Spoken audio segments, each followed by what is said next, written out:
racismo. Bem-vindo, Nilson, prazer estar aqui. Bem-vindo, Nilson, é um prazer receber você aqui no Justo Eu. Você acha que ainda é um tabu enorme no Brasil falar de racismo? Bom dia, uma honra enorme estar aqui com vocês. É um tabu, é uma dificuldade que temos no nosso país, infelizmente, nos idos do século XXI, a gente não poder conversar, discutir abertamente a questão do racismo. No Brasil, tenho dito que ninguém é racista, ou ninguém se admite racista, que é um grande erro, um grande equívoco. À medida em que a população começa a discutir, começa a enfrentar essa questão de forma madura, de forma serena, tenho certeza que a gente vai avançar para o fim desse tipo de comportamento, o fim das desigualdades raciais e até mesmo sociais. E como negro no Brasil, quais foram as dificuldades que você particularmente já enfrentou? Eu enfrentei várias dificuldades, não só como negro, mas negro e pobre, principalmente, porque a gente tem escutado muitas coisas, principalmente em relação às cotas. As cotas deveriam ser sociais para pobres e não apenas para negros. Então, egresso oriundo de uma família extremamente pobre, vindo de Parada de Lucas, cuja infância se deu nos anos 70, 80. Tivemos na minha família muitas dificuldades, desemprego de pai, baixo salário de mãe. Eu e mais 2 irmãos, estudamos em escolas públicas, como disse, dificuldade financeira, às vezes até mesmo para a própria alimentação, o próprio sustento, e a ausência de referência. Na verdade, a grande dificuldade da população do segmento negro é a ausência de referência, de paradigma. Na medida em que a gente encontra pessoas iguais a nós, ocupando cargos de destaque, isso fica muito mais fácil para aquela criança, para aquele adulto até, que não se encontre nessas condições, possam almejar e até mesmo alcançar e se inspirar, se inspirar para ter o mesmo sucesso, para ter o mesmo desempenho educacional, nenhuma política para o esporte. Em outros países a gente vê, principalmente em época de Olimpíadas, Pan-Americano, o país está no topo, alguns países no topo de medalhas. E o Brasil tem sempre uma dificuldade, nós não temos mais referência. A grande referência do futebol, a gente está vendo a lástima, o desastre que tem acontecido. Mas aqui no futebol, até a criança, a pobre, ela tem mais acesso porque basta uma bola. Sim. Né? Então acaba que cada um sai desenvolvendo suas capacidades individuais. Mas quando você precisa, por exemplo, de aparelhos para fazer ginástica olímpica, etc., já não tem acesso mais. Jogar tênis. Então a criança pobre e a criança pobre, negra principalmente, ela acha que o leque de opções dela é pequeno porque realmente não dá oportunidade. Ele não se vê, ele não se observa. Nos Estados Unidos, por exemplo, você tem Serena Williams, Venus Williams no tênis. Então a garotada se espelha nessas grandes figuras. No Brasil, nós infelizmente não temos. Nós não temos grandes referências na medicina, na advocacia, no judiciário, no Ministério Público, na Defensoria Pública. Então fica tudo muito difícil. Você visualizar o que você será se você não tem em quem se inspirar, fica nos Estados Unidos chega um presidente negro, então assim. E agora eu vou te perguntar o seguinte, já que a gente está falando dos Estados Unidos, o racismo é só para os negros ou existe também o racismo com relação a brancos, negros? Como é que é essa questão do racismo? Há inclusive essa discussão. Eu não pergunto, desculpa, está te interrompendo, né? Então quer dizer que se eu te chamar de branco, se eu te chamar de negro, eu sou racista, mas se eu te chamar de branco, não é racismo? Por quê? Então dá para discutir. Claro. O que eu vejo, o racismo ele pode vir tanto pela cor da pele, seja branco, seja negro, seja índio, mas é uma discussão ainda mais aprofundada sobre se há realmente raça ou não se tratando de ser humano. Mas eu posso dizer que no Brasil essa situação fica mais alarmante ou mais evidente, porque nós temos uma história perversa de uma escravidão de mais de 300 anos, em que um segmento da população foi subjugado. Então, isso a gente não pode deixar de levar em consideração. A gente está há 130 anos do final da abolição da escravidão. Então, isso para nós é muito doloroso, principalmente quando a gente tem notícias de que no século XVIII, 1784, havia um decreto impossibilitando que negros fossem alfabetizados ou frequentassem a escola. Não poderia ter moradia, viviam em senzalas, não havia ali pagamento por salário, ou seja, não havia contraprestação ao serviço prestado. Então, isso tudo a gente sente o reflexo nos dias de hoje. Daí a necessidade da cota racial hoje. Exatamente. Muitos não compreendem e são contra, mas não fazem uma digressão histórica, porque basta ir a um restaurante de classe média ou um ambiente que frequenta a classe média para perceber a desigualdade. Você vai, mais uma vez falando dos Estados Unidos, a um restaurante de classe média, você vai ver pelo menos 30% dos integrantes daquele restaurante, daqueles clientes negros, com a maior naturalidade, talvez até mais. E aqui no Brasil, só que lá a população negra é de 30%. Aqui nós temos de mais de 50% da população negra. E aí, é claro que vou entrar na discussão se existe negro com a miscigenação, branco com negro, tem essa questão também, mas a gente não pode dissociar a história que foi perversa, que foi cruel. Tivemos uma ditadura de pouco mais de 20 anos, em que se reconheceu uma ditadura também cruel, perversa, só que houve uma reparação, houve uma compensação, inclusive aposentadorias, para as vítimas da ditadura militar, ou da intervenção daquele momento. Só que isso não acontece em relação ao negro. O povo brasileiro, a sua grande maioria, ele evita, inclusive, discutir essa questão que nos é cara.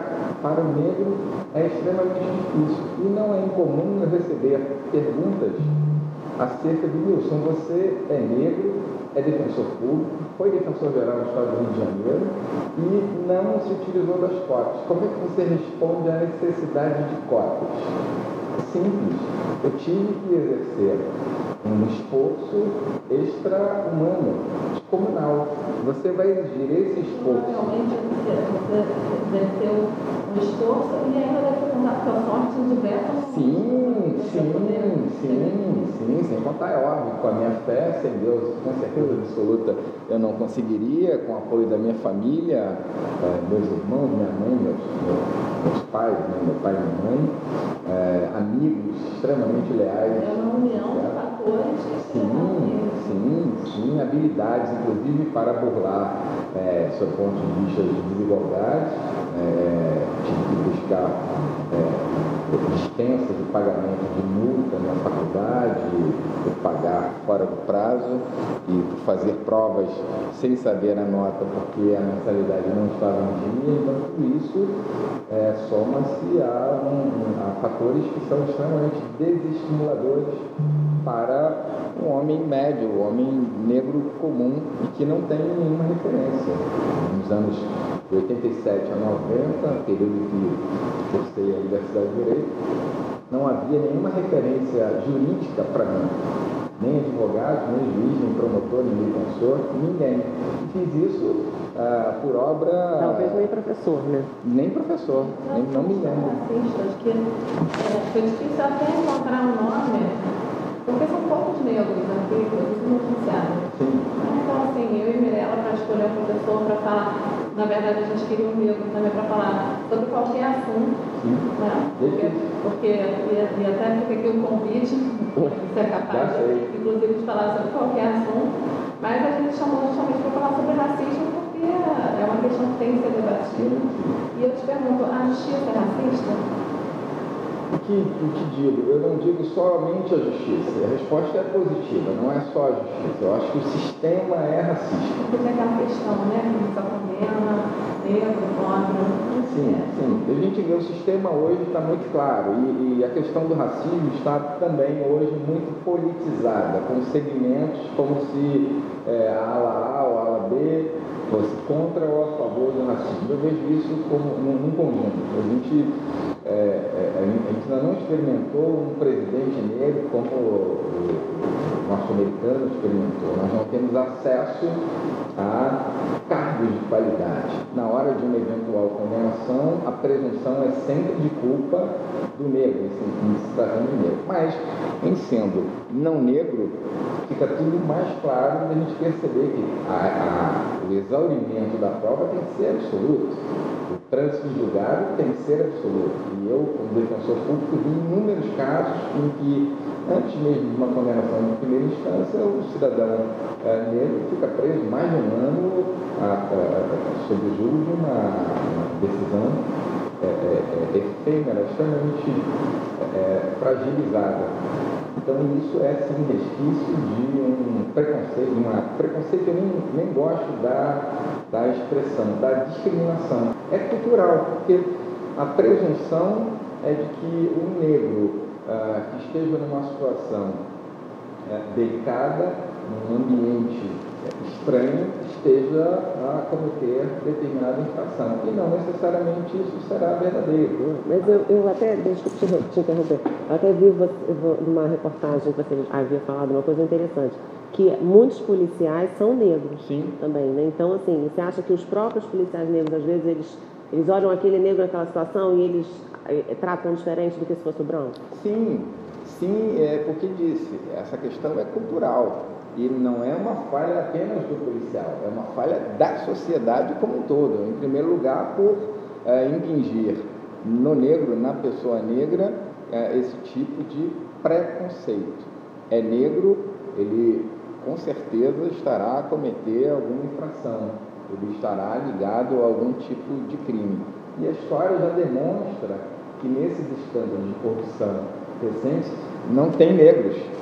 Olha que coisa interessante. Então, não querendo justificar qualquer prática criminosa, mas há muitos mais criminosos em que a gente já percebe com provas robustas que não têm a mesma resposta penal ou até mesmo em outros segmentos do que o negro tem, exatamente por uma questão cultural. Na medida em que a gente perceba que há mais negros frequentando bons lugares, cargos de qualidade, a tendência é que esse tipo de discriminação ou de preconceito diminua, porque às vezes há ofensas por força de discriminação e há equívocos por conta de preconceito. Eu não posso parar em frente a uma loja, um shopping de sucesso qualquer, um shopping bem frequentado, porque alguém com certeza virá me perguntar se eu estiver de terno alguma coisa. Vamos buscar algum tipo de informação, porque na cabeça, na concepção dessa pessoa, eu só posso ser segurança. Negro de terno só pode ser segurança. Ele não pode ser nada diferente disso.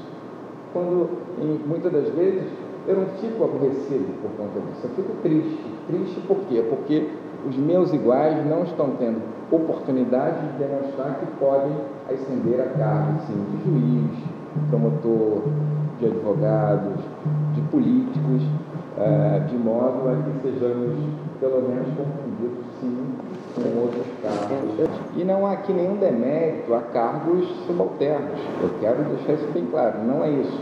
É que o negro não pode estar umbilicalmente ligado a apenas cargos subalternos. Ele pode, sim, ascender desde que tenha a questão das mulheres, né, que está sendo discutida hoje em dia, até no Ministério Público, que estavam postulando cotas para exercício dos cargos mais altos da administração do tribunal. Porque as mulheres, elas ingressam nas carreiras também políticas, mas elas param para ver. Você repara que nos cargos mais altos quem o exercício é predominantemente masculino. E então também estava se discutindo isso. Nada contra ficar no primeiro grau, né, na magistratura do Ministério Público, mas as mulheres elas querem ascender tanto quanto os homens, assim como os negros. É a liberdade de poder ir fazer o que quiser, na hora que quiser, né? Poder escolher o que quer. Eu quero só fazer um cargo que não requeira nenhuma dificuldade. Ok, eu quero ser presidente do Tribunal de Justiça. Ok. Sim. Aí a pessoa tem a liberdade de escolher, ter condições de escolher. Sim. Né, o que ela quer fazer. Sim. Na verdade, você percebe que a sabedoria está no nosso espírito. Sim. Mas até pelo fato, eu e Mirella, por exemplo, nós somos tatuadas, eu tenho esse piercing no nariz, às vezes as pessoas chegam, mas eu piercing. Entendeu? Qual o problema? É a minha liberdade de expressão, né? A minha imagem, mas assim, o que a gente tem, a nossa contribuição em todos os sentidos para a justiça, para a nossa vida, para nossos filhos, tá? No que a gente traz na alma. Claro. Então, E aqui a cor da pele, a tatuagem, o piercing, se é mulher, se é homem, isso tem que ser obrigatoriamente indiferente. Claro, e essa é uma grande demonstração da diversidade. Somos pessoas normais, pessoas comuns. A gente almoça, janta, dorme, chega atrasado, vez ou outra, mas cumpre a função, o nosso ministério com total competência. Vocês me trazem uma questão muito interessante em relação à mulher. Em 2011, 2012, quando assumi a administração superior da Defensoria Pública, me parece que foi a primeira vez na história da Defensoria Pública no Rio de Janeiro em que 2 mulheres foram subdefensoras gerais, Maria Luísa e Celina Cavalcante. E foi um momento de arrumar a casa, em que pudemos desenvolver um trabalho extremamente técnico e meticuloso. Porque a mulher, ela também tem, entre outras qualidades, ela é extremamente rigorosa e metódica no que diz respeito ao que é correto. Ela não se afasta como... Não há aqui nenhuma crítica aos homens, mas os homens, muitas das vezes, são muito flexíveis a determinados comandos, a determinadas coisas. E a mulher não. Quando ela se propõe a fazer alguma coisa, ela faz e muito bem. E o resultado disso, a gente percebe também, a história vem demonstrando isso nos concursos públicos, em que 70% ou mais de 70% da aprovação são mulheres, e não por acaso. A questão da janela, inclusive, que você deve ter tido na sua vida. Você vê uma janela, uma oportunidade de entrar, você vai entrar e você vai tentar fazer. Exatamente. Então, como se trata de minoria, você não vai ter uma oportunidade, que às vezes pode ser a única na sua vida, de aparecer e tentar fazer um bom trabalho para não ajudar só a sua vida, mas também a sociedade. Então, por isso que a mulher deve ter essa característica. Você fala em minoria, eu faço até um reparo. Minoria, entre aspas, porque a mulher é a maioria no nosso cenário populacional, mas ela é tratada, assim como o negro, traçando um paralelo, como minoria que não são. O que se quer, na realidade, é oportunidade, salário igual, emprego, ascensão. Já passamos dessa fase, desse momento em que a mulher, para ascender, ela tem que sofrer qualquer tipo de assédio. A sociedade moderna nunca admitiu, mas hoje, de forma aberta e escancarada, não admite mais. A mulher tem o seu valor, deve ser respeitada e, antes de ser respeitada, deve ser estimulada. Agora, nesse momento de debates, a presidência entre os candidatos à presidência da República, esse debate o que fazer para diminuir essa desigualdade salarial na iniciativa privada, já que no serviço público advém de lei, então essa discriminação desaparece. Mas basta que tenhamos políticas públicas para mulheres e até mesmo incentivos, como há no Estatuto da Igualdade Racial, em que não se permite discriminação salarial ou até de oportunidades em relação à cor. Então vamos falar sobre esse estatuto. Esse estatuto foi esse que trouxe o crime de racismo. Não, o crime de racismo ele surge em 89, através da Lei 7.716, 5 de janeiro de 89, que estabelece que a parte de nascimento da Constituição da República em 1988 surge logo em seguida, em 1989, a Lei contra o Racismo. Eu digo sempre que a Constituição da República foi mais uma legislação abolicionista. E vejam vocês, imediatamente 100 anos após a abolição da escravidão, surge o Estatuto, surge a lei contra o racismo e ali estabelece o que é o racismo, as condutas que são puníveis. E 20 anos depois, em 2010, surge o Estatuto da Igualdade Racial, que não deixa de ser um avanço. Mas, na minha concepção, avanços tímidos, porque não há políticas públicas sérias, severas, para efetivamente fomentar o fim das desigualdades sociais. A gente tem, me parece, 2006, se me memória não me traz, um pouquinho antes, as cotas nas universidades aqui na UERJ, e em 2012 a gente surge no cenário legislativo do Rio de Janeiro as cotas no serviço público. Acaba dando um incentivo, acaba dando um grande estímulo para a ascensão do negro, principalmente do negro pobre, porque as cotas é importante que se frise isso, ela não é apenas para o negro. O negro de classe média ele não tem acesso às cotas. Negro e pobre, ele terá aí o acesso a essa... Agora, Nilson, e o pardo? Porque assim, homem e mulher é fácil de você diferenciar. Agora, e o pardo? Até, assim, você acha que essa questão, o negro vai até onde? É uma pergunta extremamente interessante.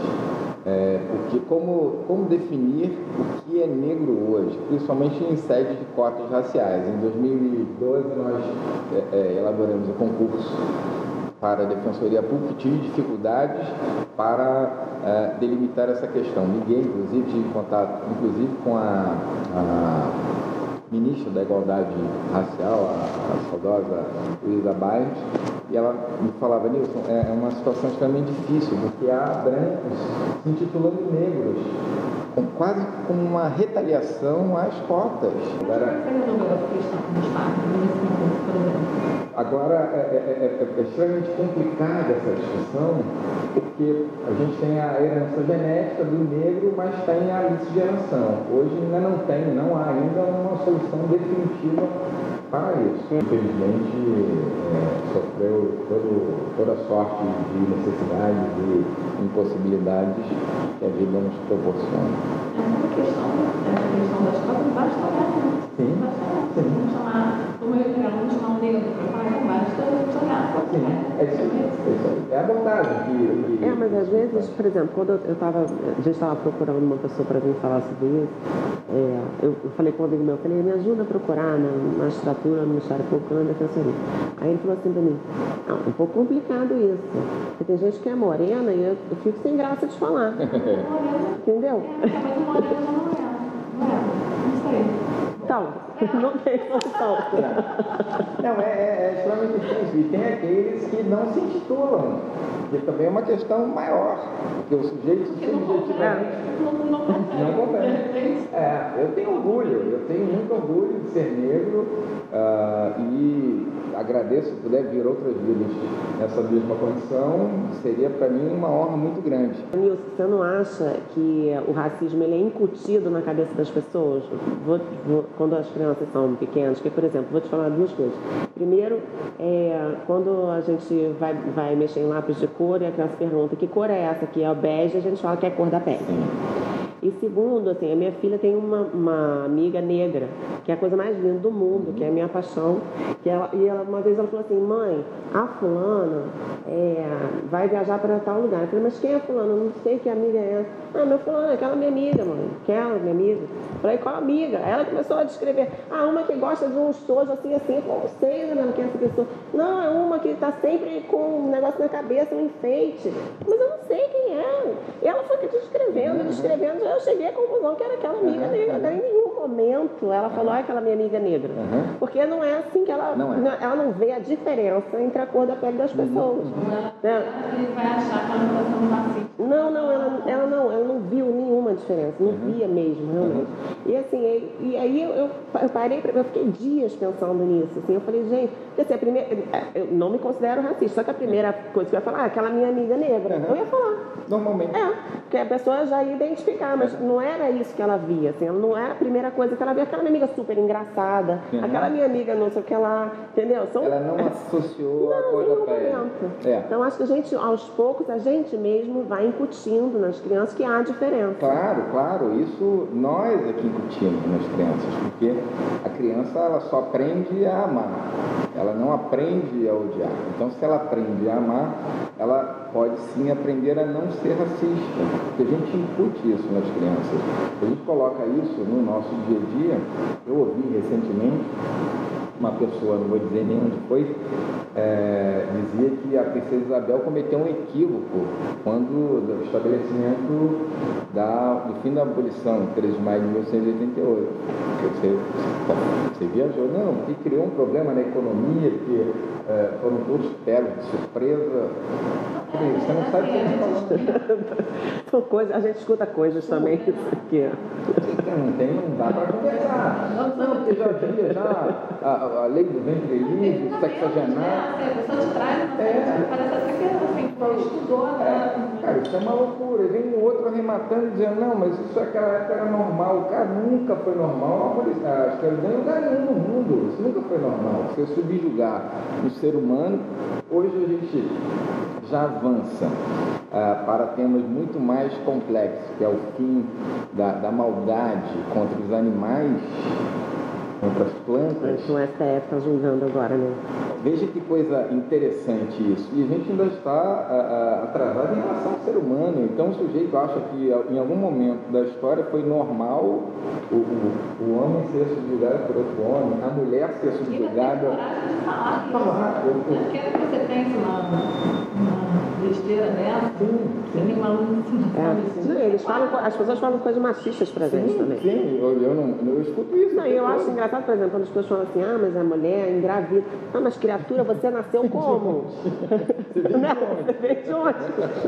Por acaso foi deixado aqui por um homem? Tem que engravidar, sim, não, mas aí fica esse tempo todo. Sim, para você estar aqui falando essa besteira, alguma mulher tem que engravidar. Exatamente. É verdade. Os homens também estão Ao invés de a gente enaltecer essa dádiva, que é fantástica, há uma crítica e um início de discriminação, principalmente salarial e até mesmo para a contratação, por conta disso. Isso é um absurdo numa época tão moderna quanto a nossa. E, voltando à questão da sua filha, é muito importante que as crianças continuem nos ensinando sobre isso, sobre essa igualdade, essa isonomia que é perfeita, é fantástica e é exatamente por aí. E também sem essa piegas da forma de tratamento com o negro. Eu brinco com os meus amigos, brinco falando sério, que não tem nenhum problema de me chamar de negro. Digo, agora, principalmente que o negro está em ascensão, está na moda, não me chamem de afrodescendente. Podem continuar me chamando de negro, que eu adoro ser negro. Eu adoro. Essa questão do negro faz piadas com os amigos negros, mas isso, evidentemente, como vem de uma pessoa branca, pode ofender. Sim. Você escuta? Sim. Não muito. Além da novinha, os fundamentos. O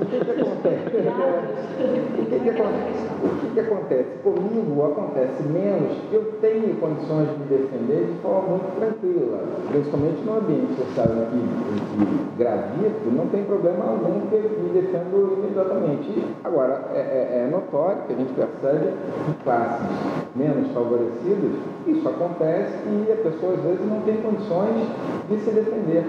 Aí que a gente tem que ter um cuidado maior, uma percepção maior, e aí entra o judiciário, entra o legislativo, entra o executivo para fomentar políticas para o fim desse tipo de prática, essa prática, muitas das vezes preconceituosa, que não necessariamente vai indicar uma discriminação, mas um preconceito porque o sujeito não pode sentar nessa mesa. Isso aí não é preconceito, isso é discriminação. Não, é engraçado o seguinte, às vezes essas políticas que são criadas, elas criam também, elas fomentam uma raiva. Eles falam assim, não, aqui a pessoa está lá pela cota, não é pela capacidade. Nunca vou saber se eu estou lá pela cota ou pela capacidade. Não importa, a pessoa está lá e está lá. Acabou. A política é essa mesmo, de inclusão de todos, para que todos tenham a mesma oportunidade. Se é a capacidade ou se é a cota, não importa. E a cota não significa dizer cheque em branco. E a falta de capacidade? Vai ter que ter capacidade, mas aí essa mistura, essa confusão é importante para, em primeiro lugar, confundir e, de certa forma, acabar com esse tipo de política, digo entre aspas, ou de comportamento que vise o fim dessa desigualdade. O grande barato, principalmente no nosso país, é essa capacidade que a gente tem de interrelacionamento racial, que é fantástica. Isso aqui é o grande barato, eu acho que é a grande coloração, é o grande brilho do nosso país, em que todo mundo se relaciona com todo mundo, as diversidades elas acontecem, elas são verdadeiras, só que o que a gente percebe é que falta muitas das vezes o respeito. Faltando respeito, a gente entra às vezes, ou muitas das vezes, na seara de crime racial, e isso não se pode admitir. E tem racismo velado também, assim. Eu não sou racista, mas a minha filha não gostaria que namorasse um negro. Sim, é verdade. Né? Não sou, aí a pessoa fala, não sou de jeito nenhum, mas isso aí eu não queria que acontecesse comigo. Exatamente, mas isso é notório. No Brasil não existe racista. Ninguém gosta de ser intitulado racista, porque não é politicamente correto. Mas o comportamento, e aí está, essa prática ela é tão odiosa, ela é tão nociva, porque o sujeito ele ataca num ponto talvez mais sensível da pessoa negra, em que a sociedade como um todo para discutir se aquela prática foi racista ou não. Ele olha para o negro, ele ataca diretamente ou indiretamente, ele manda o recado, só que o negro fica, inclusive, sem poder de reação. E isso é a coisa mais comum que se tem hoje. As pessoas, não, esse aí está se vitimizando, mas não é. Ele sabe que a prática, a conduta foi direcionada diretamente para ele, mas ele responde. Bom, eu vou te fazer algumas perguntas aqui que nossos seguidores no Instagram tiveram. Joana Dar Paulino perguntou: que país é esse que o racismo ainda está tão presente? É uma pergunta que eu não consigo responder com tranquilidade. É um país em que não se admite essa discussão sobre o racismo, sobre essa desigualdade, ou que é maior, na minha concepção, não se permitir a discussão sobre um período extremamente difícil, de mais de 300 anos, de uma das escravidões mais perversas do planeta Terra.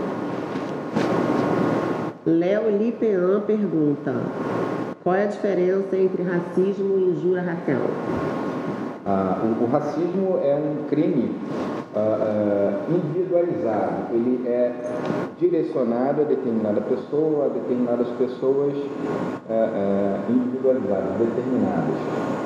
Tem também crime de ação pública, só que condicionada à representação. Já o racismo, ele é genérico, ele não tem uma destinação específica a determinada pessoa, mas é um grupo de pessoas e o crime é de ação penal pública incondicionada. Isso depende exclusivamente da vontade do Ministério Público. Por exemplo, num jogo de futebol, já viu a pessoa grita lá, macaco, um jogador. Isso seria racismo ou injúria racial?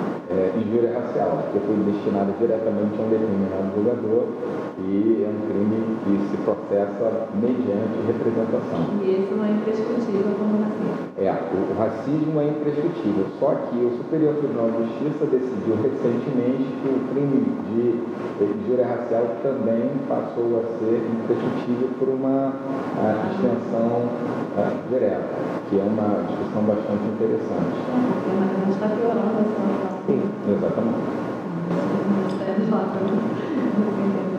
Bom, além disso, eu também vi uma decisão do STF, era uma questão no avião. E os passageiros falaram assim para o outro: então volta lá para esse país, não só tem negro. E aí ofendeu os negros. Nesse caso, entendeu que foi racismo, porque ofendeu geneticamente. Foi uma agressão. Apesar de ter sido dita a uma pessoa, um passageiro, foi genético, no contexto Isso. Porque, via de regra, o racismo é praticado diretamente para uma pessoa, mas sempre abordando um segmento maior. Por que o racismo não é tratado com mais rigidez na lei brasileira? Perguntou o Nascimento Bruno 672.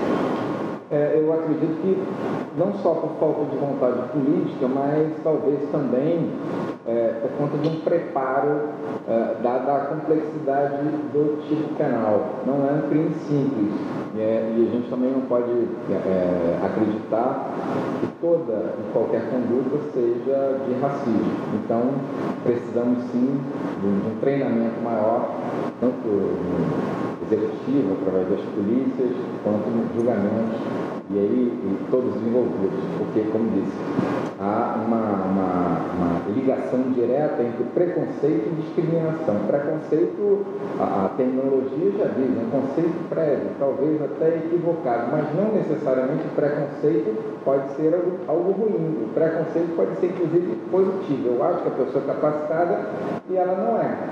Então, isso é preconceito. Agora, já a discriminação, não. A discriminação é crime. Não há muito o que discutir em relação a isso. Não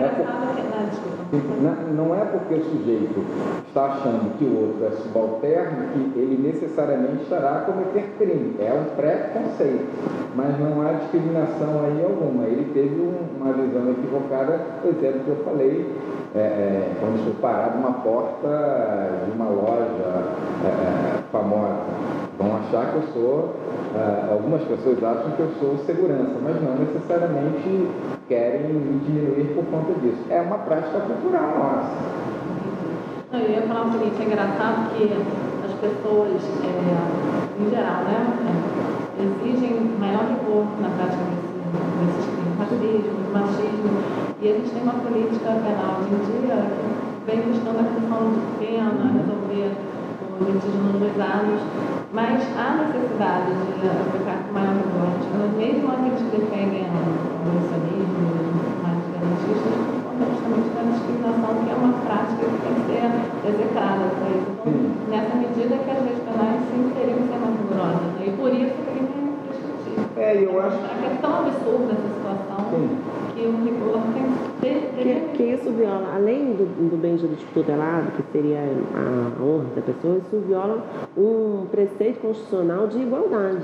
Né? Na verdade, tem uma outra, dentro desse crime, tem um outro bem jurídico que está sendo afetado, que é um bem coletivo. Sim. E ele afeta diretamente a dignidade da pessoa. Não é como na calúnia, uma difamação, que o sujeito é taxado de ter cometido alguma infração penal, ser chamado de ladrão, e que depois vem uma resposta limpando o nome do sujeito. Ali atinge-se diretamente a dignidade da pessoa, e que se não houver uma resposta adequada do Estado, a pessoa pode passar a agir de fonte própria, que não se admite também. Então, esse rigor deve caminhar exatamente nessa linha de conscientização também, porque às vezes as pessoas vão cometendo práticas sem saber que estão sendo discriminatórias. Essas piadas envolvendo o judeu, fulano está judiando de Beltrano. Olha, a gente está diretamente invocando ali um segmento da população, piada de loiras, de mulheres, isso tudo é óbvio que machuca, e ainda que não seja, pode não ser diretamente crime, mas causa um dano muito grande. Já causaram um dano na humanidade tão grande, que é uma semente que tem que ser... Exatamente. Você lançar várias sementinhas nela, exatamente. Não, e tem a escalada da violência, né? Você começa fazendo a piada, aí depois você passa para xingar, aí você dá um tapinha na pessoa, aí daqui a pouco você está matando. A Gabriela Franco, nossa querida que deu aula sobre disco denúncia, pergunta se a cota não é uma forma de racismo. Você não estaria dizendo que com isso os negros são menos capazes e precisam de ajuda? Não vejo, muito pelo contrário, eu sou um grande incentivador das cotas. Vejo que as cotas são uma forma, sim, de compensação, não é nem de reparação, porque nós temos um abismo, nós temos um hiato muito grande provocado por conta desses mais de 300 anos de escravidão. Eu falo sempre muito disso, porque a gente não pode esquecer que num momento específico da nossa história nós tivemos uma barbaridade, uma barbárie envolvendo pessoas ou seres humanos que foram tolhidos, foram impossibilitados de acesso aos bens da vida. E eu traço ali um paralelo, um tripé em que, à medida em que o Estado forneça a esse segmento que foi privado de moradia, de educação e de trabalho, a gente começa a avançar para ter uma sociedade igualitária. Não adianta o artigo 5º da Constituição dizer que somos todos iguais, quando na realidade a gente sabe que nós não somos. O grande exemplo disso é caminhar nas ruas, caminhar nas lojas, ir ter acesso aos bens da vida, e a gente vai perceber que nós não somos realmente iguais. Eu posso dar um exemplo na legítima defesa. A reação tem que ser proporcional à ação. Exatamente. E a ação agressiva que exatamente. Foi tão nefasta que agora tem uma reação. Exatamente. Na mesma medida. Exatamente. Não adianta a gente só dizer o seguinte, o tráfico está ali com um número absurdo de negros, 98% da nossa população carcerária é constituída de negros. É verdade. Agora, é isso que a gente quer para o nosso país, a gente quer diminuir não só o contingente carcerário, mas também proporcionar a igualdade para essas pessoas. Eu não digo, a igualdade é um caminho difícil, um caminho longo, mas a gente pode atenuar esse caminho longo para proporcionar também oportunidades. E tendo acesso, tendo referência, a gente com certeza vai chegar onde a gente espera, o que a gente precisa. Eu vou terminar então a fala com essa pergunta. É a última. Henrique Correia, no Instagram. Existe? Existe muito, e o nosso desafio é para os próximos anos a gente tentar reduzir isso. Acabar, acho difícil, porque esse é um sentimento muito individual, muito individualizado da pessoa. Mas eu acredito que a gente com essa conscientização, com esse diálogo, e tenho aqui que agradecer a oportunidade, vocês que foram brilhantes, principalmente pela iniciativa, essa discussão deve ser ampliada para toda a sociedade, para que possamos conviver numa sociedade realmente igualitária e justa para todos. A gente fica muito feliz toda aula que a gente termina falando para a Mirella, poxa, essa foi a que eu mais gostei. Essa aula foi a que eu mais gostei. Muito obrigada. Muito obrigada mesmo. Depois tem que voltar para falar do assunto que você quiser. Ok. Convite aceito. Esse é o Justo Eu de hoje. Curta o nosso vídeo e divulgue. Words that you say, poison.